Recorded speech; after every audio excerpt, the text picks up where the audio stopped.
sobre prendas icónicas de la historia de la moda. Ya sabéis que la palabra icónica la utilizo mucho para hablaros de cosas de la industria de la moda, y es porque, bueno, pues en cierta forma hay ciertos nombres, ciertas marcas, aquí estamos hablando de prendas, pero también diseñadores e incluso personajes míticos de películas o cantantes, etcétera, que se han convertido como en símbolos reconocibles de la moda, que no solo son famosos por sí mismos, no solo reconocemos esa prenda, sino que además han dado lugar a que sean motivo de inspiración de muchos otros diseños. Cuando hablamos a veces a la hora de que tenemos que encontrar una temática de inspiración para nuestros diseños o para nuestros estilismos, etcétera, decimos, tenemos que mirar más allá de la industria de la moda y no centrarnos solo en mirar siempre lo que se ha hecho siglos atrás, porque si no al final pues también estamos reduciendo mucho el espectro, ¿no? Y es interesante pues observar otras ramas artísticas, por ejemplo, o centrarnos en cualquier aspecto, naturaleza, folclore, arquitectura. Ya sabéis que podemos encontrar infinidad de elementos de los que tomar esa inspiración. Pero ello no quita para que también debamos conocer en profundidad, incluso con más motivo, lo que se ha hecho en la historia de la moda. A veces me decís, y es una pregunta normal, habitual, es que, claro, si a lo mejor miro lo que se ha hecho antes, pues es que al final me estoy copiando, porque a lo mejor pues solo se me ocurre eso. No puede ser eso el freno para que investiguéis sobre lo que se ha hecho en otras ocasiones. Los diseñadores y diseñadoras más importantes y mejores que haya se saben de pe a pa todo lo que han hecho los que les han precedido, para aprender de ello, porque no hay nada malo siempre que luego se haga una aportación propia. Y segundo, también porque si no conocemos lo que se ha hecho, es posible que estemos mostrando algo pensando que es una cosa ultra novedosa y resulta que se ha hecho ya 40 años antes o incluso se ha hecho en más de una ocasión. Entonces debemos conocer de pe a pa todo aquello que se ha realizado en la industria de la moda. Obviamente lo que cada prenda concreta que cada diseñador de la historia de la moda ha hecho, no, pero al menos aquello que ha marcado nuestro sector indiscutiblemente sí, porque incluso se trata de prendas que han pasado a formar parte ya no solo de los expertos en moda, ya no solo que lo vayamos a conocer nosotros, sino que la mayor parte de ellos, incluso a cualquier outsider, a cualquier persona que pudiésemos preguntar, los reconocería. Entonces vamos a ver algunos de ellos y vamos a ir ampliando esa cultura de moda. La primera de todas, esta sí que segurísimo lo conocéis ya, si no digo el 100, el 99% de las personas que estáis, porque bueno, pues se estudia en historia de moda, y es la chaqueta bar. Es una chaqueta que aparece, se diseña en el año 47, en 1947, y forma parte de lo que se llamó el New Look, es decir, look nuevo o nuevo look, con el que Christian Dior revoluciona la industria de la moda en la década de, como veis, finales de los años 40 y lo que será el inicio de los años 50. Definirá la silueta de los años 50 con una cintura muy marcada y además luego pues, con mucho vuelo en la parte inferior, es decir, ensalzando mucho pues, la figura femenina. Supuso una revolución porque debemos tener en cuenta el momento histórico en el que esto se produce después de una Segunda Guerra Mundial, que además había sido muy pocos años después de la Primera Guerra Mundial, y había dejado a las economías mundiales y sobre todo a las economías europeas en sus mínimos. Y de ahí que hubiese lo que se llamaban racionamientos y no se podía adquirir todo lo que se quería de cualquier cosa. Y así ocurría, por ejemplo, con los tejidos. Había unas limitaciones de los metros de tejidos que se podían comprar. De ahí que este New Look fuese tan polémico en su primer momento, porque lo que es para la realización de la falda, es verdad que estamos hablando de la chaqueta bar, pero bueno, también estamos hablando un poquito del New Look, que sería la conjunción de la chaqueta bar con esta falda que estáis viendo. Pues para la realización de esta falda se necesitaban muchos metros de tela, y de ahí que al principio pues fuese bastante polémico, pero al final se acabó imponiendo la moda sobre pues un poco sobre la lógica, ¿no? Como ha ocurrido en infinidad de momentos a lo largo de la historia de la humanidad. Y pues ya os digo, pasó a ser una auténtica revolución y el nombre de Christian Dior ya sería pues un nombre inolvidable dentro de la industria de la moda. Este look además se considera, bueno, pues que como os he dicho, marca mucho la figura femenina y de ahí que se diga que es una oda a la sensualidad. Es, digamos que ensalza lo que se considera el prototipo del cuerpo femenino, porque no solo marca esa cintura, sino que si os fijáis, la chaqueta, si alguna vez tenéis oportunidad, si no recuerdo mal, en el Museo del Traje de Madrid hay una chaqueta bar y se puede apreciar cómo es un poquito esta parte, tiene una serie de rellenos, unas estructuras que hacen que la parte del vuelo que cae sobre la cadera, digamos que además se despega del cuerpo, es decir, que se está exagerando esa parte, lo que hace que pues potencie o haga esa exageración que estábamos diciendo de la zona de la cadera y que además visualmente estreche la cintura.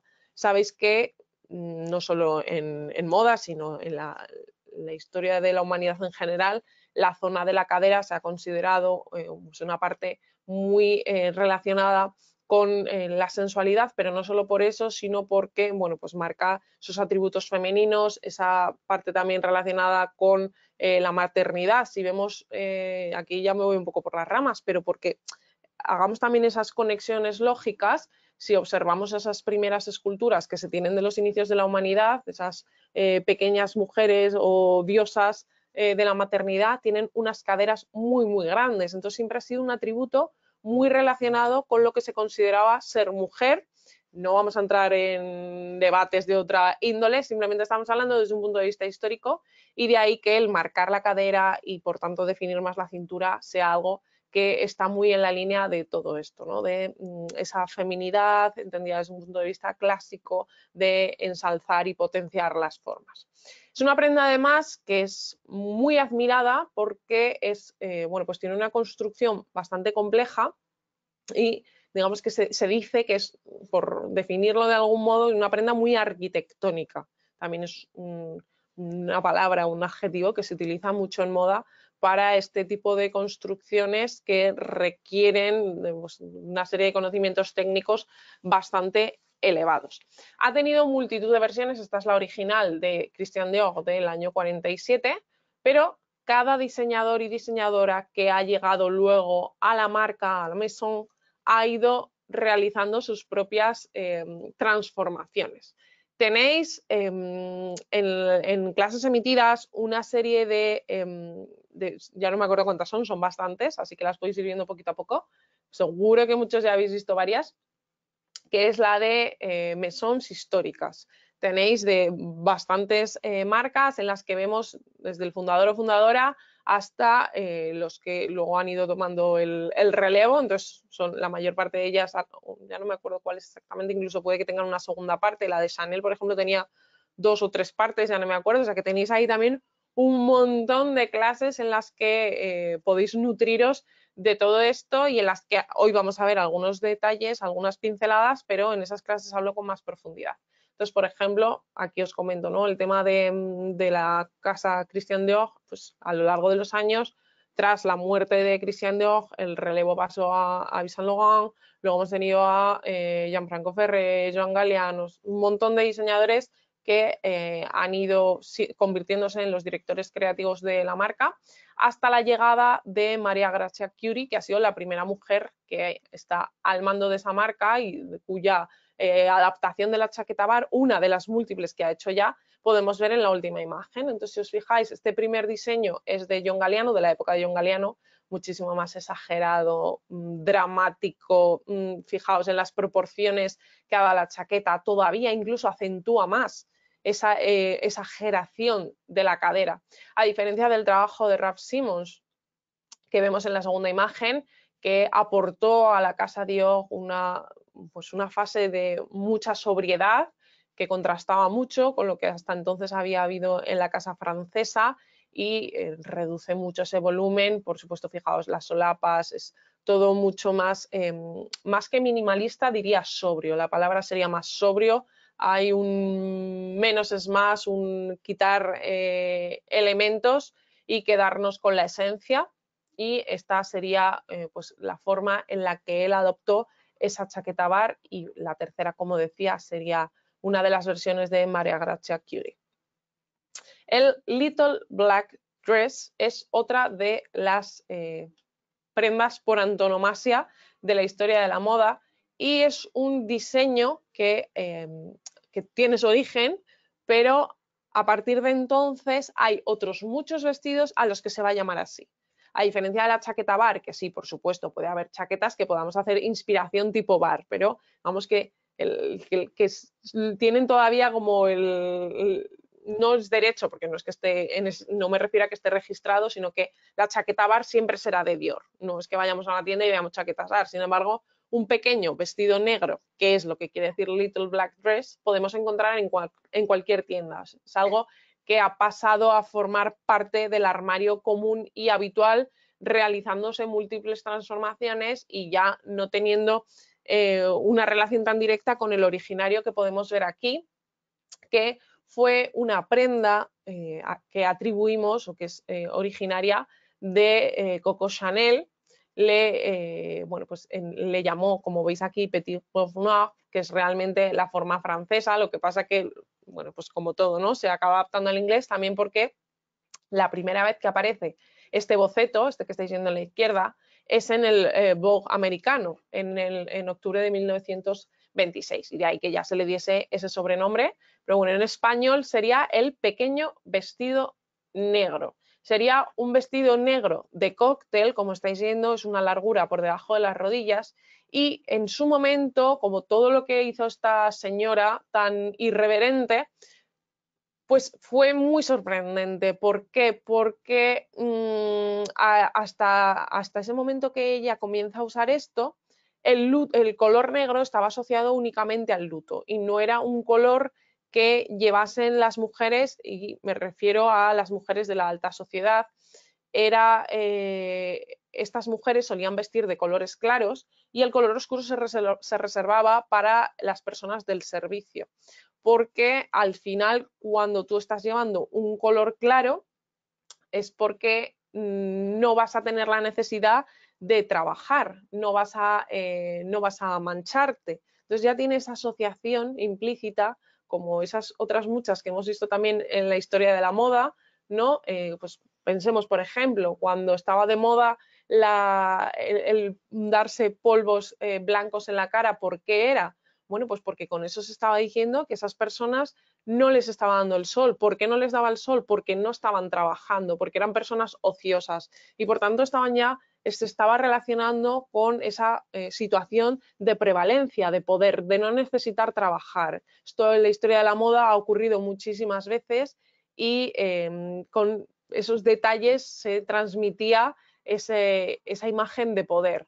Aquí es lo mismo, aquí las mujeres pudientes hasta ese momento llevaban colores claros, porque al final tenía esa connotación de que si puedo llevar algo claro es porque realmente no voy a tener que hacer nada en el día de hoy más que dedicarme a la vida contemplativa, y sé que no voy a mancharme.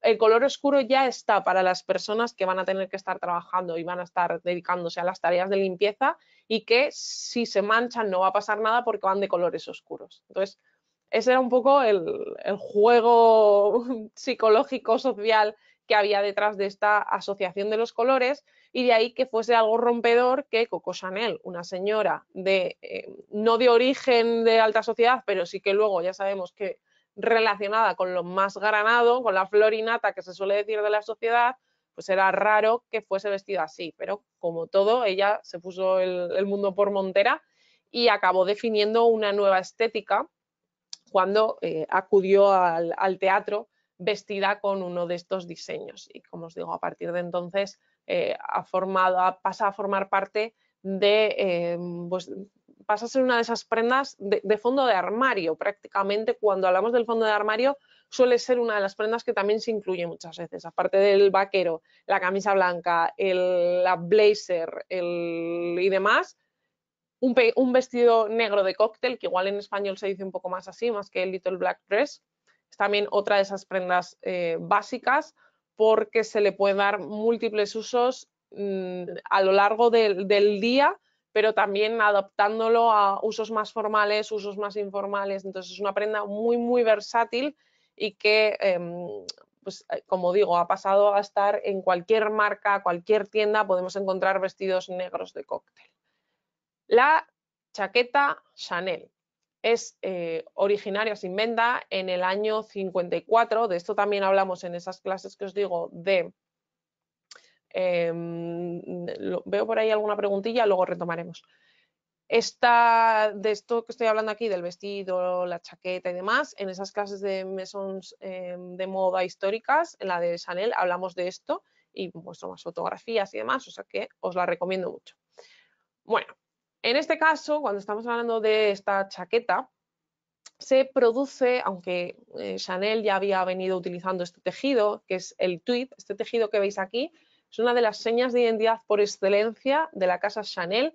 La última colección fue una oda al tweed, básicamente la inspiración propia de la colección fue el uso del tweed y es, bueno, pues como digo, uno de sus elementos junto a otros que nombramos, pero es una de sus piezas clave. Fue un tejido que Coco Chanel tomó del armario masculino, ya sabes que esto ella lo hizo muchísimo, desde el uso de pantalones y demás. Bueno, pues el uso de ese tejido lo cogió prestado del armario masculino y comenzó a elaborar prendas con ello que le fabricaban con lana de Escocia y bueno, pues ella ya lo había estado utilizando, pero será cuando realmente haga su vuelta al mundo de la moda, porque durante los años de la Segunda Guerra Mundial, digamos que la marca estuvo parada por el tema de la guerra y también por toda la polémica asociada a Coco Chanel, bueno, se fue de París, etcétera, etcétera, etcétera.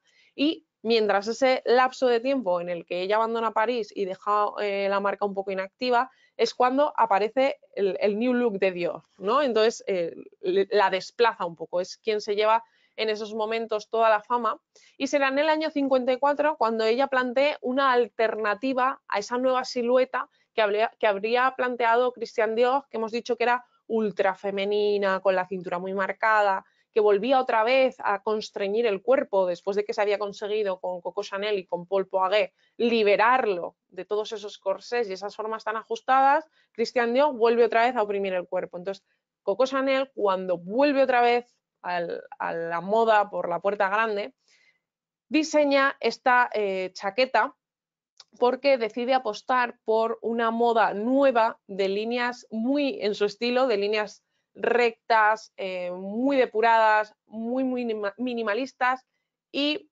como decía ella, adaptadas a la realidad. Consideraba que las prendas de Christian Dior no estaban adaptadas a la realidad, no servían para llevar una vida real por su, bueno, pues por su incomodidad también pues, bueno, pues por lo ajustadas, ¿no? Y por lo también alejadas de quizá ya de la mentalidad a la que nos íbamos aproximando. Estamos hablando ya a mitad de los años 50, ya la sociedad es distinta. Esta chaqueta tiene infinidad de versiones también en un montón de marcas low cost de alto coste, se han hecho muchas imitaciones, pero la propia casa Chanel tiene, bueno, pues en cada colección que presentan varias y es uno de los símbolos por excelencia que tiene la casa. En su origen se presentó en un traje con falda, no solo la chaqueta, y la falda también es conocida, pero sobre todo es la chaqueta lo que ha pasado a la fama totalmente. En el origen tenía 4 bolsillos, a ver si os he puesto aquí alguna foto, aquí veis. La originaria tenía 4 bolsillos, como estáis viendo, ribeteados, así como también está ribeteado el cuello, los bordes de los delanteros, etcétera. Pero si veis estas fotografías, que ya son antiguas, en la fotografía del medio es la propia Coco Chanel, la propia Gabrielle, quien lleva una de sus chaquetas y fijaos que aun siendo diseños antiguos ya vemos que son distintas versiones. Bueno, pues desde entonces, desde ese año 54, en cada colección se han ido produciendo. Karl Lagerfeld ha hecho las 1001 versiones también durante el tiempo que estuvo. Virginie, que es quien está ahora al frente de la casa Chanel, también está presentando. Ya os digo que la última colección fue una oda al tweed y por supuesto las chaquetas estaban también muy presentes. Otra prenda icónica del mundo de la moda, quizá no tan conocida, o a lo mejor vemos este vestido, no sabíamos que se llamaba así, o no sabíamos a quién pertenece. También un poco, no os voy a engañar, porque no viene de París y no viene de una marca francesa. Siempre existe un poquito esa forma de denostar aquello que no viene de Francia, de París, que todavía se considera en cierto modo quien tiene la última palabra en la industria de la moda. Y la moda americana, por ejemplo, pues ha tardado años cuando digo años digo décadas, en tener esa reputación que puede equipararse. Ahora sí que hay marcas como puede ser un Oscar de la Renta, un Carolina Herrera, todo este tipo de cosas que ya sí se las tiene con ese estatus, ¿no? Pero la moda americana es verdad que en sus inicios surge copiando a los diseñadores franceses, no tenía una identidad propia. Y cuando la tuvo, los inicios reales de la moda americana de Estados Unidos de América, me refiero, que se entienda bien cuando digo americana, que ya sabéis que, bueno, los americanos también utilizan lo de americano y no son ellos toda América, pero creo que me entendéis. Cuando comienza esta moda, desde Nueva York principalmente, es una moda dedicada a la ropa casual. Entonces, de ahí que siempre estuviese como en una segunda liga, una segunda división, y las creaciones que han ido pudiendo salir de ahí, pues no tenían ese estatus igual a lo que se diseñaba desde París. Por supuesto, esto ya no es así, como os digo, y hay luego muchas, igual ya no prendas, pero tendencias que han surgido allí y que han marcado el devenir de la moda totalmente. Estamos hablando mismamente de los años 90 y el minimalismo de Calvin Klein o Narciso Rodríguez, este tipo de nombres, y por supuesto que han marcado ya para siempre. Pero hasta ese momento sí que, como os digo, la moda americana se tenía como algo en segunda plano. Bueno, el wrap dress, que es esto que estáis viendo aquí, en español significa vestido cruzado, es una creación de Diane von Furstenberg y se convirtió en un símbolo de independencia, también por quién es esta mujer, por quién es Diane von Furstenberg. Actualmente, por ejemplo, está muy relacionada pues, con acciones feministas, etcétera. Y ya en su momento fue una mujer bastante pionera y con esta prenda, como digo, consigue convertirla en un símbolo de poder y de independencia para la mujer. Es una prenda muy simple, al final es un vestido que simplemente se cruza hacia un lado y se abrocha y que nace inspirándose en bueno, es como una especie de fusión entre una túnica y un kimono y realizado con un tejido que tenga mucha caída, porque esto también ayuda a que favorezca más al cuerpo y es una prenda que puede encajar bastante bien en distintas tipologías corporales. Os pongo aquí una anotación también para que vayáis cogiendo nombres, que es que esta marca, la marca Diane von Furstenberg, que ahí veis las iniciales con las que se utiliza muchas veces también, cuenta ahora con una segunda línea y es quien también está a cargo de los diseños, que es de Talita von Furstenberg. Entonces, también para que tengáis ahí otra referencia, de momento no es que sea ultra conocida, pero vais ganando culturilla de moda.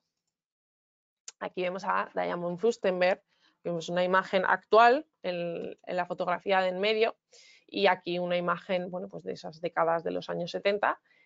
Y aquí tenemos a Talita, que es de quien nos estaba hablando, es todavía una chica muy joven, pero que bueno, pues ha tomado, iba a decir en cierto modo, las riendas de la empresa. No es así, Diane von Furstenberg está todavía en activo, no diseñando, pero sí que está todavía en su marca, muy relacionada, y Talita ha comenzado pues un poco a integrarse con una colección propia. El vestido Delfos. El vestido Delfos, por poner realmente un ejemplo o un nombre concreto de las creaciones de quien vamos a nombrar a continuación, pero realmente por prendas icónicas, cualquiera de las realizadas por Mariano Fortuny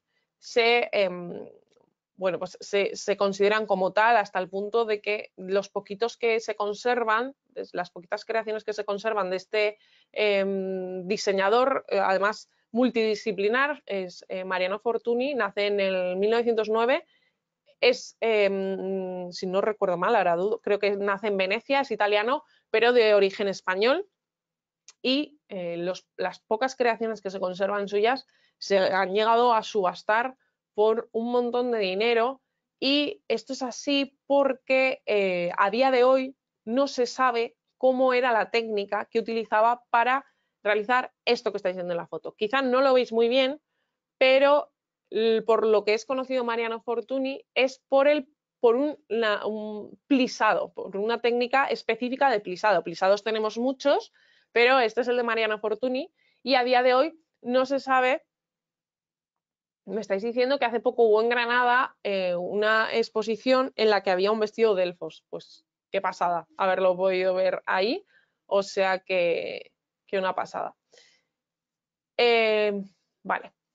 Como os decía, es por lo que es conocido este vestido, también unos chales que tenía y demás, es por la técnica que usaba de plisado y que se llevó a la tumba. Realmente no se sabe cómo lo hacía, a día de hoy no se sabe cómo lo hacía, por supuesto con técnicas avanzadas podemos conseguir un resultado igual o prácticamente igual, pero lo que es su técnica no se sabe cómo la llevaba a cabo.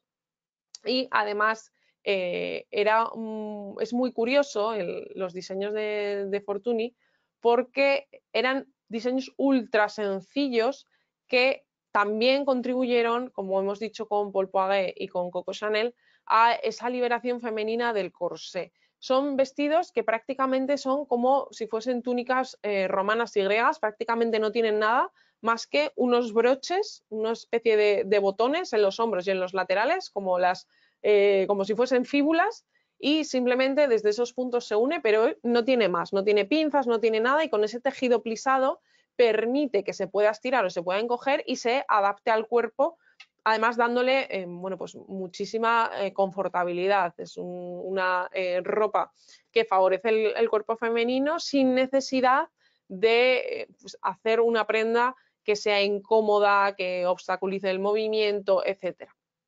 Se realizaba en tejido de seda y bueno, pues esta creación surge a partir de una visita que hace Mariano Fortuny a Grecia en el año 1906, y a partir de ahí comienza a interesarse por esta vestimenta de la antigüedad.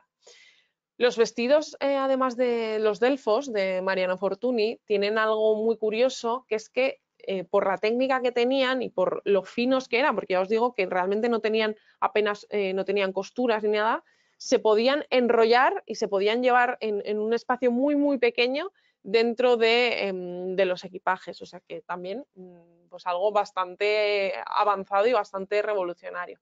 Podéis aquí ver esos pequeños botones a los que me estaba refiriendo. Como veis, simplemente con esos botones en la parte de los hombros, aquí no se ve, pero estarían los hombros y en los laterales, se unía todo eso. Y aquí estáis viendo cómo eso se retuerce y se puede guardar, y luego se podía desplegar, y obviamente al ser algo que ya está arrugado, no se arrugaba. Entonces tenía además esa ventaja añadida. Y hablando del tema de los plisados, os cuento también otro nombre que es muy posterior, pero que si no conocéis, quizá a día de hoy no es de los nombres que más se oigan, como, yo qué sé, como Dior o todo esto, pero a nivel de moda es un nombre también indiscutible que debéis conocer sí o sí. Ya hemos dicho alguna vez que tenemos tarea pendiente en algún momento de hacer una clase en la que hablemos de creadores, sobre todo japoneses, aunque también de algún otro país, pero Japón fue en un momento dado una mina de diseñadores que, bueno, pues a día de hoy muchos de ellos siguen en activo y son o han dado lugar a marcas que son pues, de las más codiciadas. Uno de ellos fue Issey Miyake, que nace en Hiroshima, creo, en el año 38, y desde el principio se trata de una persona que con su marca, que se llamaba también Issei Miyake, introduce las últimas tecnologías que estaban en ese momento al alcance. Podéis entender que cuando comienza a hacer esto, años 80, 90, no eran los avances que tenemos hoy en día, pero ya desde de esos momentos, todo aquello que era lo más novedoso lo introduce y va mezclando esas técnicas más tradicionales, más artesanales, con las nuevas tecnologías. Y una de las cuestiones por las que más es conocido Issei Miyake es por los plisados. Un plisado distinto del que hemos visto en Fortuny, o un plisado distinto del que hacen en Chanel, pero al final es una técnica del plisado. El plisado no es otra cosa que simplemente arrugar un tejido. Esa arruga puede ser, como vemos a lo mejor en las prendas más normales, que sea un plegado tipo acordeón, que sea totalmente simétrico y sea todo igual, pero podemos tener plegados de muchas otras formas, haciendo modos súper complejos o creando plegados más irregulares. En cualquier caso va a ser eso. Consiste en arrugar una tela y además darle un tratamiento para que eso se mantenga, esa forma se mantenga. No es simplemente cojo un trozo de tejido en mi casa, lo arrugo y ya está, porque cuando luego eso se mojase o se le diese a lo mejor vapor, desaparecería la forma. En el caso del plisado tiene que mantenerse, tiene que ser siempre así. Entonces hay distintas formas de hacer plisados y, como digo, uno de los diseñadores que más famosos se han hecho por este tipo de técnica textil es Issei Miyake. Ahí estáis viendo una de sus creaciones, una especie de poncho kimono, y aquí os he ido poniendo algunas imágenes para que vayáis investigando sobre él. Fijaos que, bueno, pues tenía tanta importancia en la marca, ahora actualmente ya no se oye tanto, pero en su momento fue como un boom, y había una línea específica dentro de la marca dedicada a este tipo de prendas plisadas que se llamaba así, como veis, pleats, please, haciendo un juego de palabras entre plisados, por favor. Entonces, en inglés suena muy parecido y la línea dentro de la marca se llamaba así. Aquí estáis viendo otra de sus creaciones y aquí podéis ver algunas, podéis ver el detalle de cerca. Fijaos en que es realizado en este caso en un tejido de punto y podéis ver esta fotografía de la izquierda es una fotografía muy conocida. Ahora no recuerdo exactamente si era de Peter Lindbergh, diría que sí, pero tampoco me la quiero jugar del todo, pero es una fotografía muy conocida. Bueno, a mí esta fotografía me parece una preciosidad. No sé qué os parece a vosotros, pero a mí esta fotografía me parece brutal, la de la izquierda, y es una creación plisada de Issei Miyake. Esta del medio también, muy diferente. Fijaos en la silueta que está creando. Aquí estaríamos en torno a una de esas siluetas para las que no tenemos un nombre que lo pueda definir, que cuando estudiamos tipos de siluetas, yo os digo muchas veces, pues existen algunas que tienen un nombre asociado fijo y luego hay otras que es imposible asignarle un nombre porque es algo que se ha inventado alguien nuevo, que es una forma extraña, que es una forma asimétrica. Bueno, pues aquí tendríamos algo que podríamos de algún modo pues decir silueta con picos o algo así, nos inventaríamos, ¿no? Pero no tiene una palabra definida para ello, no hay una categoría que podamos asignar a ello. Sí, efectivamente, y quizá es lo que ahora más se conoce, Issei Miyake tiene línea de perfumes, además unos perfumes buenísimos, y bueno, tiene uno ahora bastante, desde hace muchos años, pero que es de los que ha llegado y son más conocidos, que es como un bote muy alargado, igual por ahí os puede sonar un poquito, pero es una marca que en origen nace como línea de ropa y bueno, pues hay un libro también, por ejemplo, del tema de los plisados. Me estáis diciendo que lo compráis. Bueno, pues ahí tenéis ya algo sobre lo que investigar para que sepáis que no solo es de perfumes, sino que se trata de un diseñador. Actualmente él ya no diseña, todavía está vivo, pero no está en activo en la marca sí que sigue, pero ya no es ese boom que hubo en esos años, eso es cierto.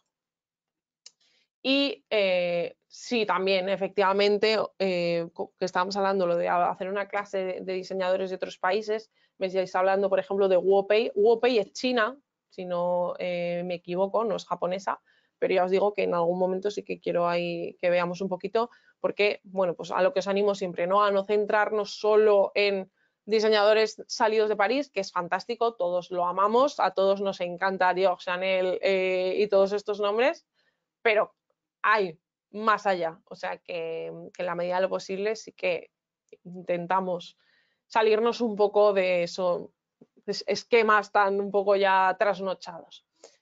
Otra prenda mítica, icónica, no está al nivel de una chaqueta de Chanel o un vestido de Fortuny, no, pero representa un momento bastante importante en la historia pop. ¿Por qué? Bueno, pues es este vestido de la marca Versace que en el año 2000 lució Jennifer López para asistir a los Grammy.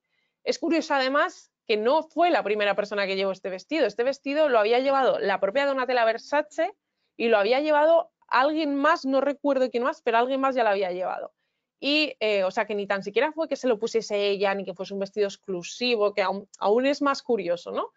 Y se pone este vestido de otras opciones que le dan para asistir a estos premios y se pone este vestido que supone un boom de búsquedas en Internet, que Internet en esos momentos andaba todavía un poco en pañales y genera tal cantidad de búsquedas en Internet que a partir de esto es cuando nace Google Imágenes. Fijaos de lo que estamos hablando. Qué barbaridad, qué impacto. O sea, es lo que ahora, por supuesto, ahora diríamos que es algo viral y se movería en Instagram, se movería en redes. En ese momento todo eso no existía, que parece que estamos hablando ya del Pleistoceno. Y no fue hace tanto, estamos hablando del año 2000. Entonces, en ese momento teníamos Google y ya está. Y a partir de aquí se crea Google Imágenes, que sabéis que dentro de Google estaba enfocado solo a búsqueda de imágenes.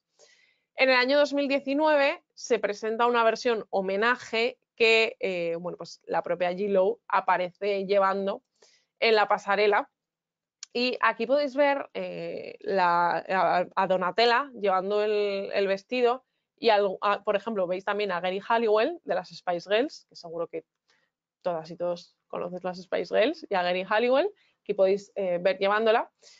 Podéis verla llevándola, no sé cómo lo he dicho. Y en la imagen del medio podéis apreciar la foto de campaña de ese año de Versace. Y bueno, pues de paso os digo otro nombre, esta es otra de las top models, no es Naomi Campbell, pero vamos, está ahí, es de la época de las llamadas top models de los años 90 y es Amber Valletta, Amber con B y Valletta es, ahora dudo si es con dos L's o con dos T's, pero bueno, es con V, lo encontráis segurísimo. Y bueno, pues forma parte de ese squad de supermodelos que hubo en esos momentos. Aquí veis a J.Lo cuando desfiló, seguro, estoy segura que bastantes en su momento veríais a través de Instagram el momentazo de cuando salió J.Lo llevando nuevamente este vestido. Si os fijáis, no es exactamente el mismo, es una versión, pero bueno, pues está claro a qué vestido está haciendo referencia y aparece ahí mano a mano con Donatella Versace cerrando ese desfile. Con esto doy paso a vuestro turno de preguntas, que me habéis hecho alguna por ahí. A ver, me decís una duda, si la chaqueta bar nace de la blazer. No lo sé exactamente de qué chaqueta parte. Sería un poco una versión de aquí y de allá, como todo, ¿no? En moda, que al final vamos mezclando un poquito todas las cosas. ¿Cómo se escribe Talita von Fürstenberg? Me decís, a ver, voy a ver. No estoy segura de si es Talita o Talita. No me acuerdo si lleva H o no. Y el apellido es como el de su abuela. Os lo pongo aquí. A ver. Aquí tenéis el apellido. Von Fürstenberg. Diane von Fürstenberg es la fundadora de la marca y su nieta es Talita. Sí, eso es. Os lo iba a decir antes y se me ha pasado. Que la serie del tiempo entre costuras, que no sé si os acordaréis ya hace unos años, que sacaban, hacían un guiño al tema del FOS, del plisado, y la protagonista se llamaba Sira, ¿no? Si no recuerdo mal, creo que sí. hacía una réplica del plisado aquel.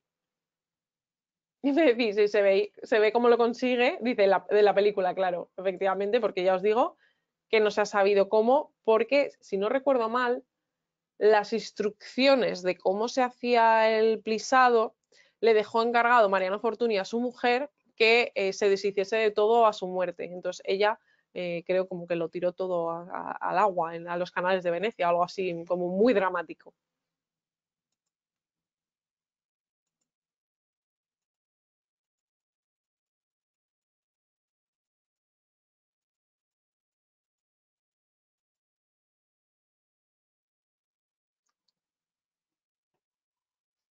Vale, si puedo poner la primera imagen.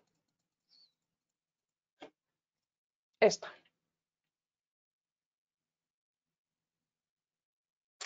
Vale, y la de Versace, ahora también la pondré.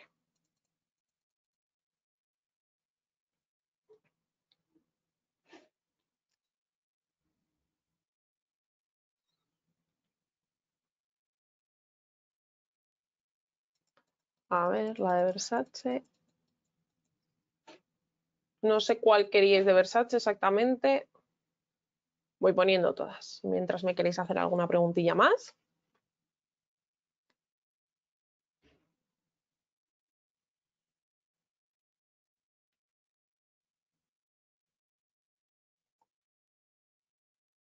La segunda, vale.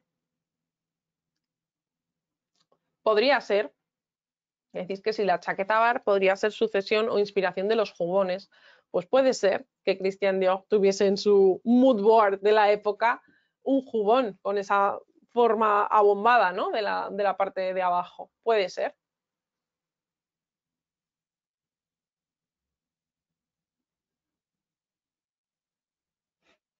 A ver, ¿qué me decís? Y esta también.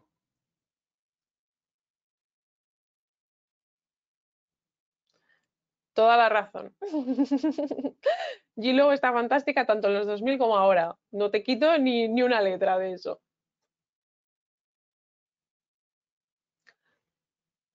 A ver, una recomendación que nos lanza Samantha, que si no recuerdo mal, nos dijiste el otro día también lo de la otra recomendación. Nos dice que en el documental Pioneras de la Alta Costura, no sé si pone algo más, de Movistar Plus, que hablan de Diane von Furstenberg. Pues transmito esa recomendación. En Movistar Plus, documental Pioneras de la Alta Costura. Yo este además no lo he visto, o sea que me lo anoto también.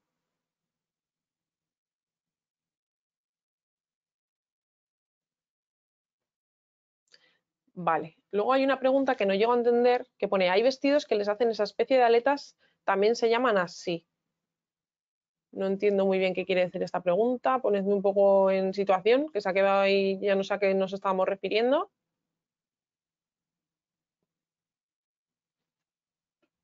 Si os referís a los vestidos que a la altura de la cintura, a ver si me levanto aquí un poco, les sale como una especie de, digamos, falda corta, como una especie de mini capa que sobresale, eso se suele llamar peplum. Vale, eso, justo lo estáis poniendo.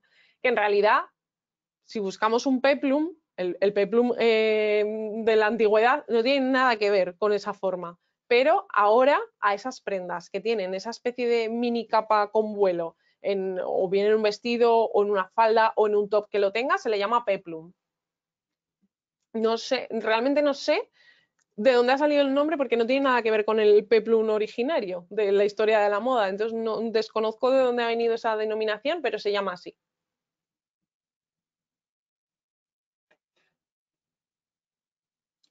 Y la segunda.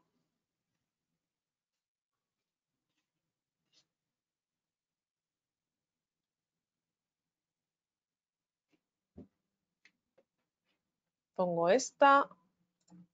Os pongo esta también si queréis.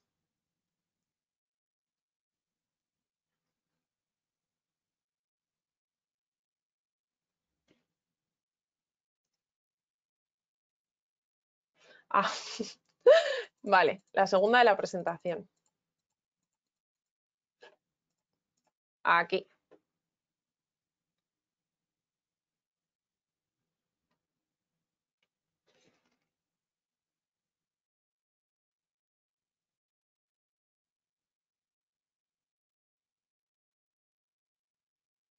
¿vale? De la segunda fotografía es la colección, si no recuerdo mal, creo que sí, que fue la primera que mostró Raf Simons o Raf Simons, según donde escuchéis lo llaman de ambas formas, que presentó, que fue de alta costura cuando llevaba muy poquitos meses en Christian Dior, apenas tuvo tiempo para hacer esa colección, y es lo que se muestra en el documental de Dior and I, que os lo hemos nombrado un millón de veces, se nombra en un montón de sitios, pero de verdad que si lo encontráis merece mucho la pena. Es muy emocionante y además nos da una visión bueno, pues de cómo se trabaja en este tipo de casas, o al menos con ese tipo de diseñador que es tan conceptual.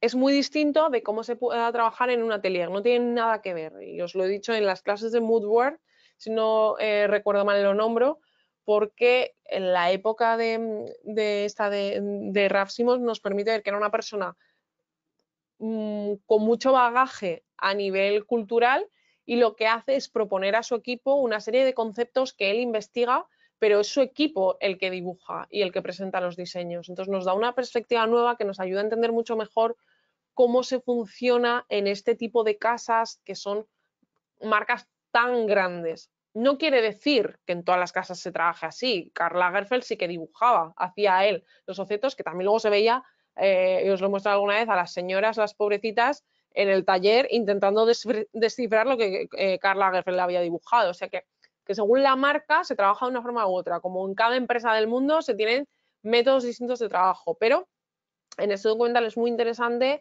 el ver pues ese otro método mucho menos tradicional y mucho más conceptual y más de diseño más que de costura. El primero, esta de aquí, es de la época de John Galliano.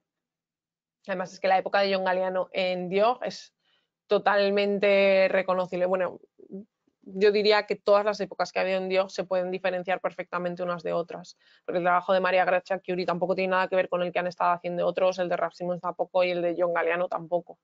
Entonces es como muy fácil ubicar a quién ha pertenecido cada diseño.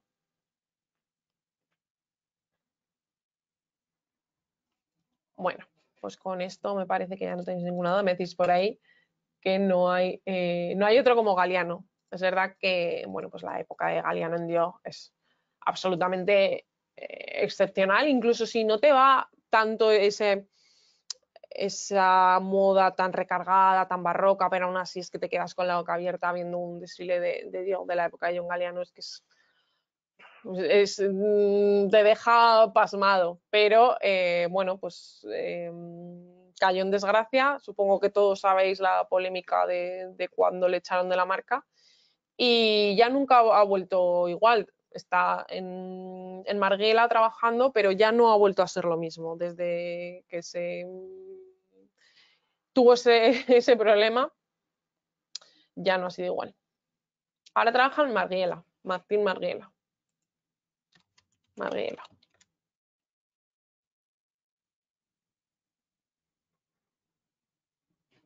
¿Cómo se llama el estilista de la foto famosa con plisados? El que no esté famoso. No entiendo la pregunta. Si me podéis decir un poquito mejor a qué os estáis refiriendo.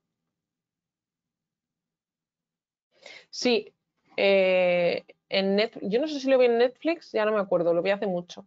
Pero si me decís que está en Netflix, hay una serie que no es solo de moda. Lo que pasa es que hay un capítulo que es de moda y se llama 7 días antes. Y entonces, uno de estos es de Karl Lagerfeld 7 días antes de un desfile. Entonces, está muy guay ver los entresijos. Además, nos acerca mucho a entender también el por qué somos los diseñadores como somos y el por qué parece que siempre dejamos todo para el final, que es algo muy habitual y creo que nos pasa a todos. Y es porque al final cambiamos tanto, apuramos tanto, nunca damos nada por terminado, y entonces podemos ver en estos documentales, hay otro de Balmain en el que también se ve cómo las colecciones que desfilan se terminan la misma noche de antes, pero igual a las 2, 3 de la mañana es cuando se termina la última puntada, que se da un vestido que va a salir al día siguiente, ya no al día siguiente, ese mismo día a las 10 de la mañana. Entonces y además transmite como mucho estrés y son muy trepidantes. Prenda gris y transparente. A ver.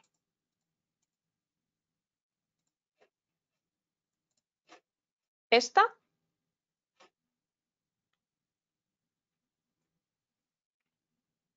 Después del azul. Vale, es todo Issei Miyake. Todo esto que os he mostrado es de Issei Miyake. Para que decís a alguien que habéis llegado un poquito tarde, tendréis la clase grabada y se subirá a clases emitidas, no os preocupéis. Vale, bueno, pues con esto... Vale, con esto ya sí que vamos a dar por cerrada la explicación, porque ya, excepto alguna cosilla más puntual que pueda ser algo más personal, que ya sabéis que mejor me mandáis un mensaje y así lo vemos. Con eso damos por cerrada la clase y bueno, pues espero que os haya gustado y pronto nos vemos en otra hablando sobre estas maravillas que tanto nos entusiasman y que nos llevan además a ir enlazando, ¿no? Porque también es un poco la gracia de estas clases, que yo os digo una recomendación, de esa recomendación me decís vosotros otra que yo puedo transmitir, que muchas veces me decís cosas que yo ni tan siquiera he visto. El documental que me habéis dicho antes de Diane von Furstenberg, lo tengo ahí que lo voy a, vamos, lo voy a ver, lo voy a buscar y lo voy a ver. O sea que muchas gracias por vuestra atención, por vuestro feedback y porque entre todos aprendamos cada día un poquito más. Muchísimas gracias.